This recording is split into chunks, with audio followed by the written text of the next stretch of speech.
Savulaik es meklēju piekabu iegādāties. Un es braukāju apkārt un skatījos, kāds tās piekabas izskatās. Un manā galvā vinēja divas piekabas. Viena bija Respo un otra Brentex. Un Respo viņa bija nedaudz dārgāka, bet viņa tāda gaļīgāka, tāda stingrāka izskatījās, vai ne? Brentex bija arī laba, bet, ar nosacījumiem, teiksim tā, vai ne? Lūk. Un cena abām divām, es saku, viņa bija pieņemama priekš manīm. Un es tagad sāku meklēt, tad sāku meklēt, kurš no pārdevējiem pārdos to piekabu par vispievilcīgāko cenu man. Es sastapos ar to, ka pārdevējiem ir pilnīgi vienalga uz tevi. No vārda pilnīgi vienalga. Respo tirgonis, kas ir uz Jelgavas šosejas, viņš vienkārši nelikās nezinis. Visu laiku baroja ar rītdienām, cenas iedošot rīt, parīt, aizparīt tā tālāk. Galu galā viņš pateica, ka viņam vispār nav laika un tipā liec tu man svētu mieru. Otrais Respo tirgonis atradās uz šitās kā saucās tā vieta, izsitās no galvas ārā, aiz Rīgas uz Siguldas puses pa labi.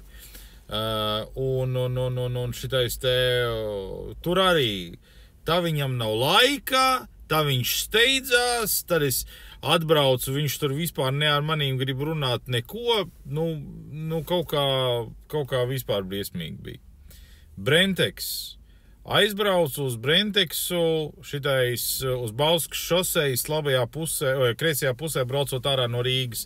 Tur tas izstāžu centrs, kaut kā viņš tur saucās. Tas čels vispār neatbrauc.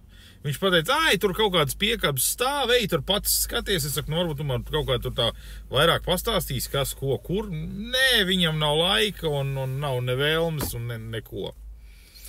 Labi. Pēc tam uzradās šitais te Rumbulā Brentex tirgotājs. Es aizbraucu pie viņa, tur čalis visu izstāstīja, parādīja, vēl piedāvā viņš man pastāstīja, ar ko atšķirās 2,80 piekabi no 3-metrīgās, jā. Tie nav tikai 20 centimetri, tur atšķirība ir pilnīgi visā konstrukcijā, jā. Un tāpēc tur tās cena arī tāda baigā starpība ir. Un galva rezultātā es nopirku to 3-metrīgo un nenožēloju ne gramu.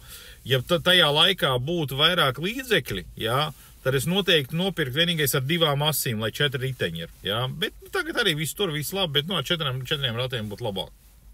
Lūk, tagad es jātaisu vaļā TikTok, un tā te reklamējāt. Es vēl šitais te uz Saldu pazvanīju, ka Saldu bija vēl lētāks piekabs nekā Rīgā. Es zvanu uz Saldu, es saku, vai pie jums var iegādāties? Viņš tāds, es tagad nezinu, viņš tur kaut kur ir aizbraucis un, vienmēr sakot, tā kā es pateicu, ka es no Rīgas, viņš vispār domāju, ka kam tu no Rīgas? Nē, es negribu, ej pēc Rīgā, neko es tur. Tagad es attaisu vaļā TikToku, visi tā reklamējās, pērciet šitās piekabas, pērciet tās piekabas, brauciet pie manīm. Te pēkšņi viņiem ir savaidzējušies klienti. Tad, kad es dzīvoju uz patstāvīgu Anglijā, nevis kā tagad braukājot, jā, tad es ļoti bieži ēdu brokastis Ikejā. Tāpēc, ka tur bija viņiem brokastu piedāvājums, viņš bija lēts, labs, tur atnāca, es neatceros, kaut kā 3, 5 paundi maksāja full English, jā, un visu nekādas problēmas, un es paēdu uz visu dienu, tālāk vakarā tikai varēju ēst. Un viņiem bija baigi ērti. Tu atbrauc, bezmaksas stāvvieta, ar eskalātoru uzbrauc augšā, tu esi kafejnīcā. Paēd kafejnīcā, uz eskalātoru virsū, un tu esi lejā. Un viss un ideāli, un eju sēdies iekšā mašīnā un brauc projām.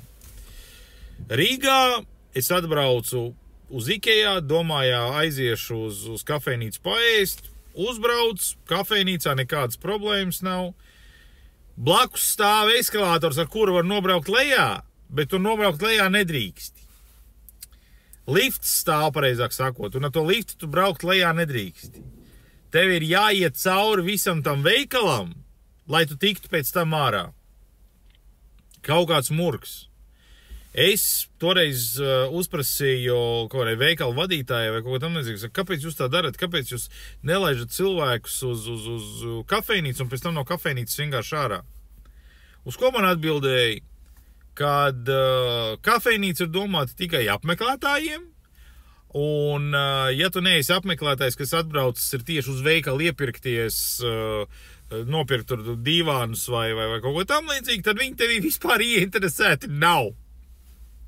Nu, ko es sagramoju to atbildi, paldies, viss, ko es tur, nu, neko, pieņēmu to, ko man pateica.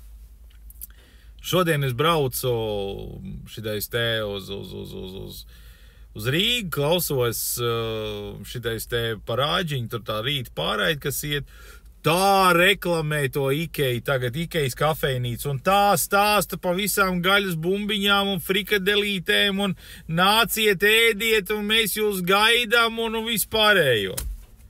Nu, tad pagaidiet, jūs man gaidiet, vai jūs man negaidiet? Nu, tad galu galā, kas tur ir? Tu gribi pārdot to piekapu, vai tu negribi pārdot to piekapu? Tu gribi, lai es eju uz to kafejnīcu, vai tu negribi, lai es eju uz to kafejnīcu? Nu, tad kaut kā, izlemies ar galu galā.